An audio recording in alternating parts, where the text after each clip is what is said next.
Hello, my fellow swimming pool enthusiasts. If you need to increase the total alkalinity of your pool, a couple of ways to do it. One, you could use the Biogard Balance Pak100. It's a 12-pound bag and it goes typically for $37, and occasionally you could get two of them for $27 each. So $27 to $37 for a 12-pound bag. But if you go over to your Walmart, you can pick up a 10.8-pound bag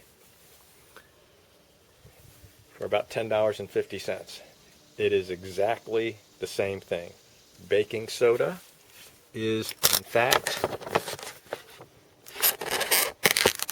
sodium hydrogen carbonate, also known as sodium bicarbonate. So save yourself some money, get yourself some baking soda if you're trying to increase the total alkalinity of your pool water with minimal impact on pH. So thanks for watching. If you found this money saving tip helpful, or please give me a like, thumbs up, and subscribe to my channel. Thanks for watching.